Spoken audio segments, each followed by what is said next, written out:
Assalamualaikum warahmatullahi wabarakatuh. Shalom, Om Swastiastu, Namo Buddhaya, dan salam sejahtera untuk kita semua.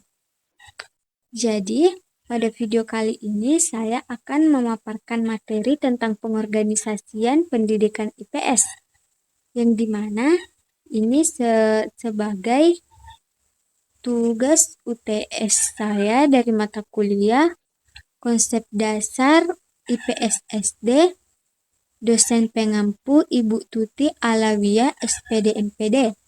Sebelum masuk ke materi, perkenalkan nama saya Nurul Ifka Aziza dari kelas PGSDE 2025 dengan NIM H05255501. Alamat saya Tamajara, tempat tanggal lahir saya Galung 5 Agustus 2006. Baik, langsung saja kita ke materi. Yang pertama yaitu latar belakang. Ilmu pengetahuan sosial atau IPS merupakan mata pelajaran yang mengintegrasikan berbagai disiplin ilmu sosial seperti sejarah, geografi, ekonomi, sosiologi, antropologi, dan politik yang dipilih serta disusun untuk tujuan pendidikan. Pengorganisasian IPS adalah proses merancang, menyusun, dan menyajikan materi IPS agar terstruktur, mudah dipahami, serta sesuai dengan tujuan pembelajaran dan perkembangan peserta didik. Materi kedua yaitu landasan pengorganisasian IPS. Landasan pertama yaitu filosofis. IPS berfungsi membentuk manusia yang demokratis, beradab, dan bertanggung jawab sebagai warga negara. IPS menekankan pada pembentukan civic competence atau kompetensi kewarganegaraan. Landasan kedua yaitu landasan psikologis. Materi IPS harus sesuai dengan tahap perkembangan kognitif siswa. Pada SD, siswa berpikir konkret, maka pembelajaran bersifat tematik dan kontekstual. Pada SMP, siswa berpikir transisi ke abstrak, maka pembelajaran bersifat integratif.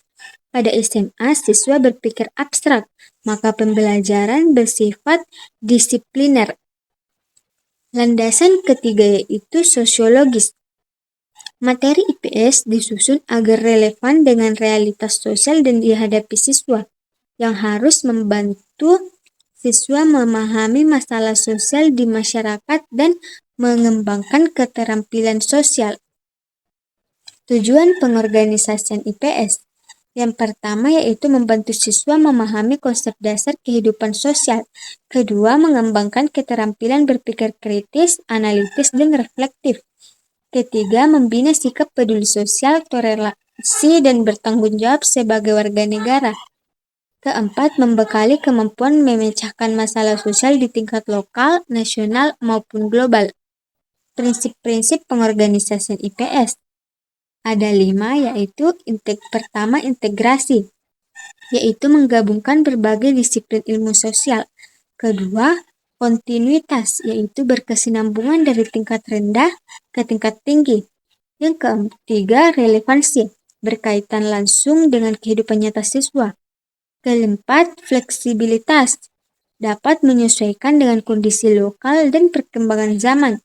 Yang terakhir atau kelima yaitu keterpaduan atau keterkaitan antara pengetahuan, keterampilan, dan sikap. Pendekatan pengorganisasian IPS.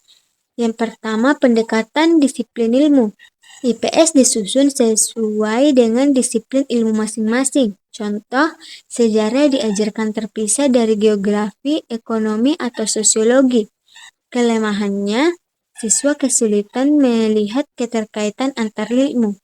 Pendekatan kedua, korelasi. Satu mata pelajaran dihubungkan dengan mata pelajaran lain. Misalnya belajar sejarah kerajaan dikaitkan dengan geografi, yaitu letak kerajaan. Ketiga, pendekatan integratif. Materi IPS diorganisasi berdasarkan tema atau topik yang mencakup berbagai disiplin ilmu, cocok untuk pelajaran SD hingga SMP. Model-model pengorganisasian.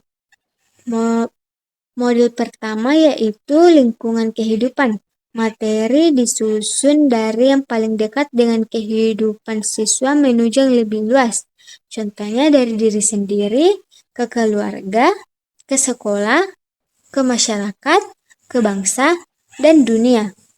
Modul kedua yaitu tematik. IPS diajarkan berdasarkan tema tertentu, misalnya lingkungan, globalisasi, dan teknologi. Modul ketiga yaitu masalah sosial. Pengorganisasian materi didasarkan pada masalah nyata di masyarakat, contoh kemiskinan, pengangguran, dan bencana alam. Keempat, model interdisipliner.